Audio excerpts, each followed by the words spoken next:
This episode was brought to you by Pentester Academy, the leader in online cybersecurity education. Join over 10,000 professionals from 90 countries to learn security online. Also brought to you by Hacker Arsenal, artillery for cyber warriors. Visit us on hackerarsenal.com to check out our latest attack defense gadgets. I'm Marley Oxenholm from Pentester Academy TV, and welcome to our show, Access Point, where we spotlight cybersecurity companies and give an inside look at the people and technology behind the latest advancements in the industry. I'm Marley Oxenholm here at Distil Networks, and I'm sitting down right now with Edward Roberts, who's Director of Product Marketing. Thank you so much for being with me today. Pleasure's all mine. Thank you. So let's launch into this. All right. First question.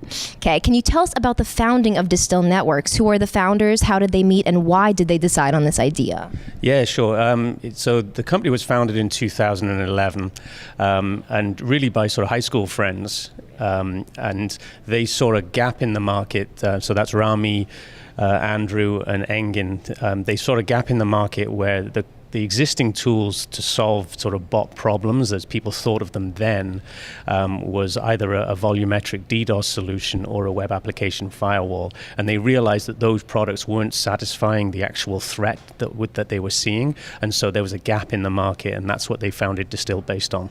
Okay, wonderful. And now what would be the elevator pitch for Distil Networks? Well, Distil Networks is protects your websites, your APIs, your mobile apps from automated threats. So that would be bots. Okay. Wonderful. Okay. And now what stage would you say that the company is currently in? I would say that the company is in very strong growth stage, and there is we have made a couple of acquisitions where we've bought some smaller companies to bring more talent inside. So we've definitely grown significantly. We're over 500 customers. So it's the trajectories. Look, there's 6 offices around the world.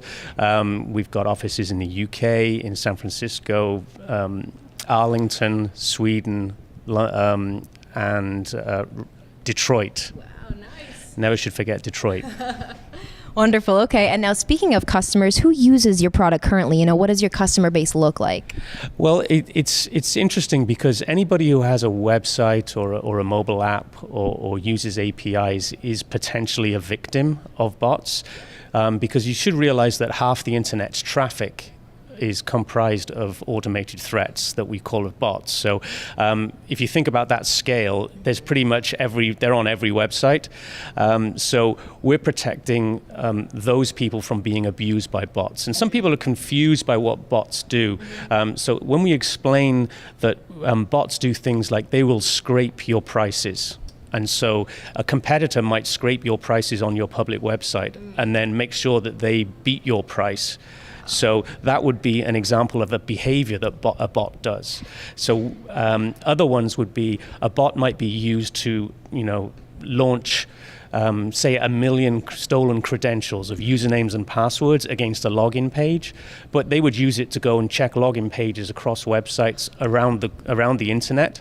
And so if you think that it's what they're trying to do rather than the bot. The bot is just the tool it's doing, but what they're trying to do is do something malicious or something that hurts your business. So the people that come to us and say, can you help us stop this problem of our accounts being taken over, is one thing, or we've got somebody scraping us aggressively, can you prevent it? Those are the things that we try and prevent, because they've noticed that their traffic has maybe spiked on one page and they're saying, why is that? That doesn't look normal, that's not real human users. And then we say, okay, this is obviously bot behavior, and that's the type of thing that we clean out. So if you think about it from a higher level perspective, we try and clean out the web traffic that is coming to your mobile app, your website, and your APIs, so that it's just humans and it's not automated behavior or automated threats or bots, as we call them.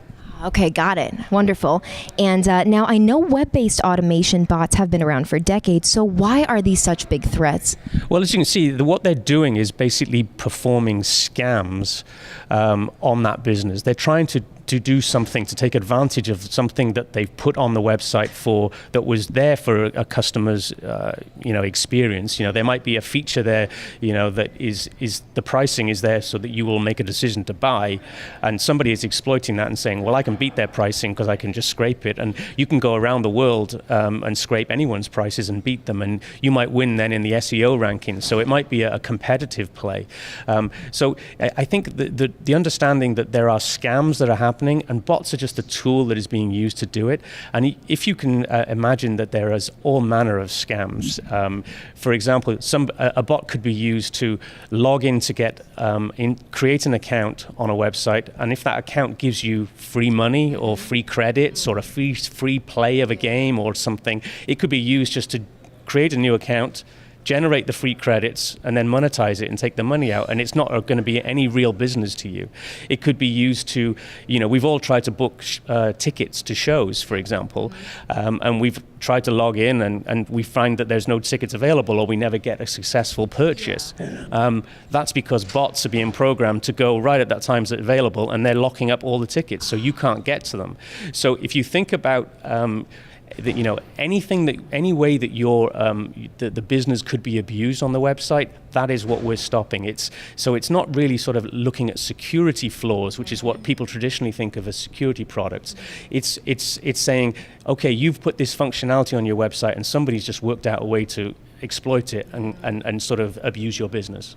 Okay, got it. And now I'm curious, is it legal to web scrape or run other automated bots against a website or API endpoints? That's the great question, right? So you've obviously got lawsuits going on right now. LinkedIn are in a lawsuit with somebody who scraped their content. So you're sitting there saying, is that proprietary content if it's made available in public?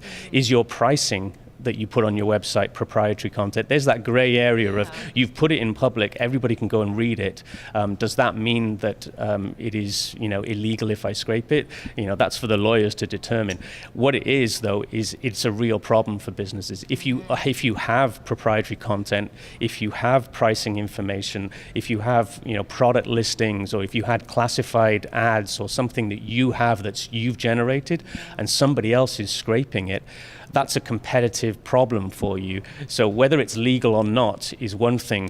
You probably want that off your site. So, and think about it, the legal mechanisms are going to take a long time to prevent somebody. You're going to have to be in years and cost you a lot. Whereas maybe solving it by putting a tool in front of it and putting a solution like Distil in front of it can help remove that problem without you having to go down the legal route. Wonderful. Okay. And now, can you share a case study of how bot activity caused financial damage to one of your clients, and how did your product solve the problem? Yeah, we had an interesting case earlier in the year. We were contacted by one of our retail e-commerce customers, and they came to us and said, we just wanted to tell you thank you, really. And so we sort of said, okay, what for? And they said, well, we've realized that we're getting hit on our gift card balance checking for gift cards. And we're up. And we said, well, okay. And they said, the thing is, all our competitors are down. So a bot was going around, and when we started looking at our network, and we looked across the network, we saw that this bot was attacking 1,000 domains. And what they were doing was going through and checking the gift card balance.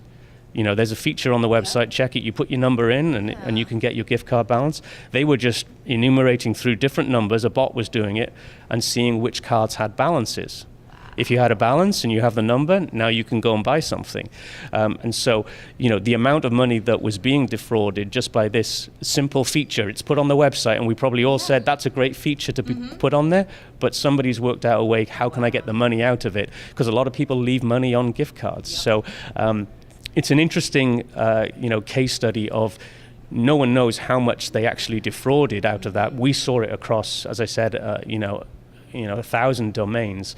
So you don't know how much was stolen, but a bot was used in that way. So it's kind of the use cases of how a bot is used. That is the interesting, conundrum to people to think about, because they're limited only by your imagination. True. Very true. Okay. And now, can you talk about Distil's progress so far in the market? Any notable milestones?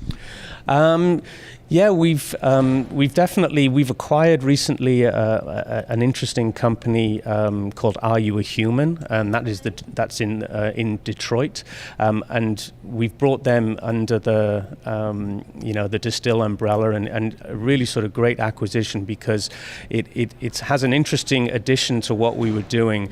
We have machine learning models where we learn about the behavior on a website and what looks like normal behavior and what looks like malicious behavior.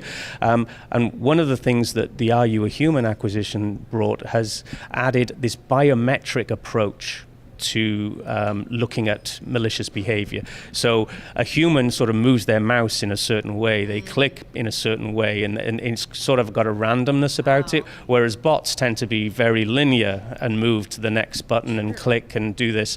And so we've got new machine learning models coming in because of that acquisition and being added into the product to sort of look for this biometric data. So you're looking at swipes, looking at mouse movements, looking at click speed, and so it's really sort of bringing the machine learning algorithms that we have more up to date and more advanced, and we're constantly looking to improve the product. Wonderful. Okay. And now, what are Distil's plans for 2018?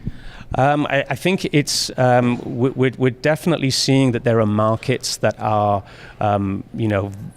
we would say more infected by bots than others. We see it in sort of travel and airlines and anybody where there's a ticket that sort of has a scarce value that expires.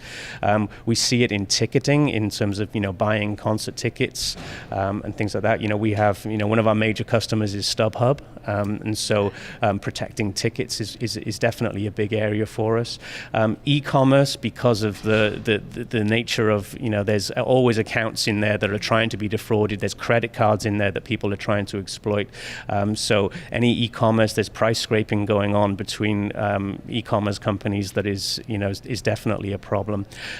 We're seeing we've got one of the world's largest banks, and so in financial and fintech, we're seeing a real growth in that area.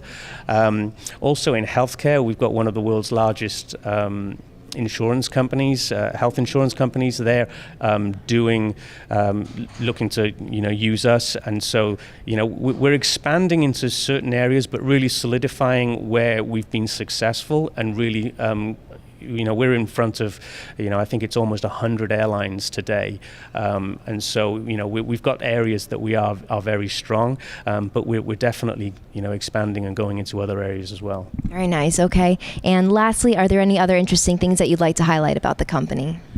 I think one thing that's quite unique about Distil is that twice a year the company gets together in an all hands in some city.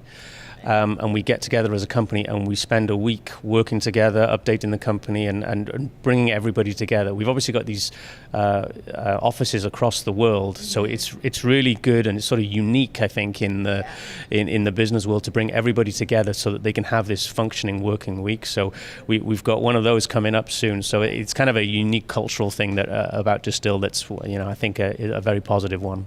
Wonderful. Well, thank you so much for speaking with me today. I really appreciate it. Thank you very much. Absolutely.